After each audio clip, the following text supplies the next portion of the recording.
With several partners, we led the efforts to complete 5.5 miles of the North Spokane corridor, from Wandermere to Francis Avenue.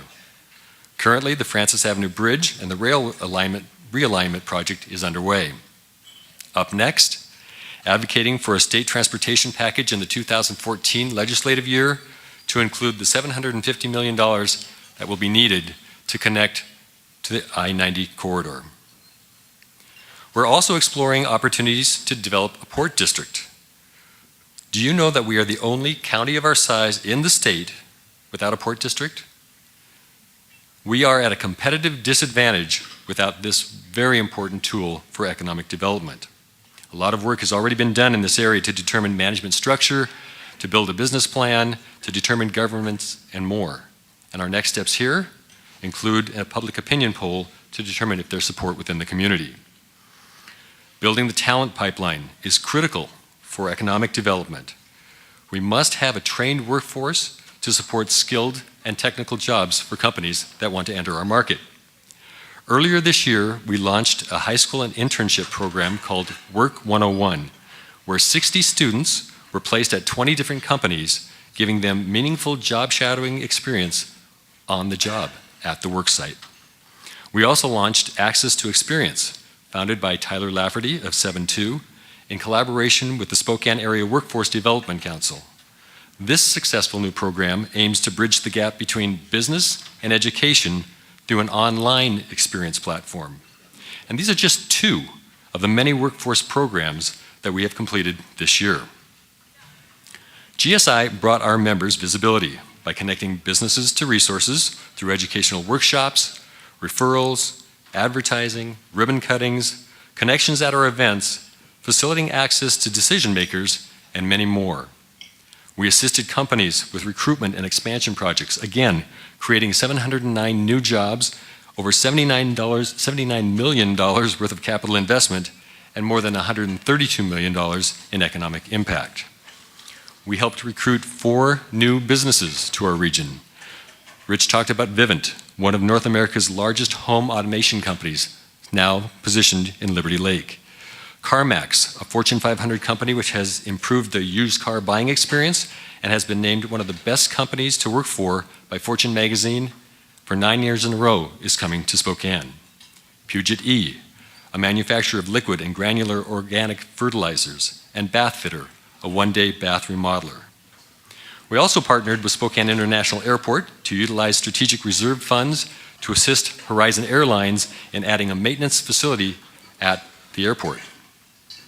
We also assisted Pyrotech, Providence Health Services, Paw Print Genetics, and the Odom Corporation with significant expansions.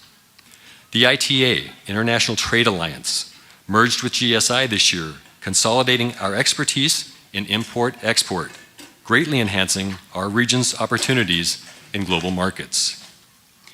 Again, this year, GSI advocated in Olympia on our behalf. The Washington State Legislature awarded $1.7 million in projects this year for our region, fueled by GSI leadership and supported by our local officials. We also worked with statewide chambers of commerce to reform workers' compensation and provided support to our small business community. Listen to what Liz Nelson, a small business owner, has to say about GSI.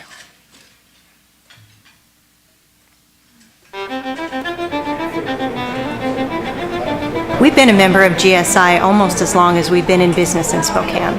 We joined because it's a great organization, it works for small businesses, and it keeps our interests in the forefront. They listen to what we have to say, they take the time to understand what our issues are, and they help bring the right parties together to work through those issues, which as an individual business you might not be able to do successfully on your own. Most recently, GSI worked with the City of Spokane to work through the permitting process. There was a disconnect between the city and the small business owners to try to pull that together and expedite a process so that everyone can be happy and profitable. GSI played a key role in helping the city to understand where the gaps were so that businesses could help expedite their processes. They've made significant changes because of the work of GSI. They've cut the timelines down significantly, and many of the businesses I've spoken to are pleased with the progress to date. The benefits of being a member of GSI are truly invaluable. They give us a voice, they help us progress in what we need to do in this community, and they help support our efforts to support a strong community. Thanks to Liz Nelson for her supporting comments about GSI. Well, as you can tell from my comments, it's been another busy year at GSI, and we could not have accomplished as much without your financial investment in the organization. So if you're a member of GSI today, we want to thank you for your commitment to improving the economic health and the quality of life for Spokane and our region. And if you're not a member, I would invite you to join us to add your voice to the unified message that strengthens the influence of GSI to get things done on behalf of all of us. Most of us don't have the time to work on policy and lobby the business issues, and that's why I, as a business leader, invest in GSI. I know full well that GSI will effectively represent my interests. As I conclude, I would like to point out that 20 years ago, the Board of Trustees for what was then the Spokane Chamber of Commerce selected Rich Hadley as its president and CEO. Rich brought vision, leadership, integrity, and perseverance to his position. He built relationships and forged partnerships.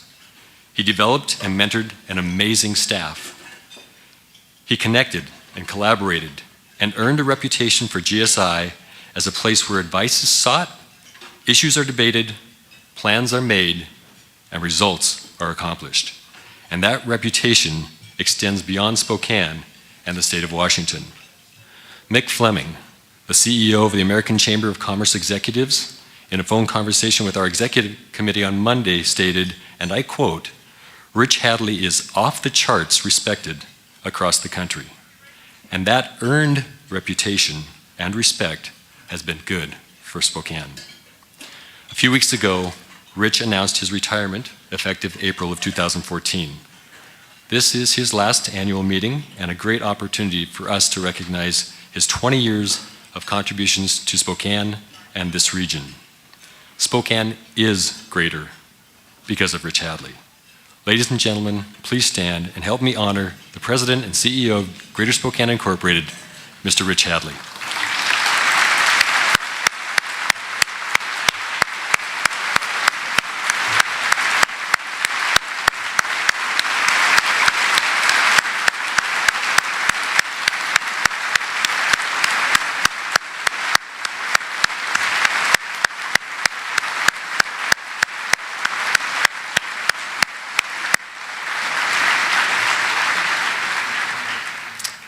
We'll get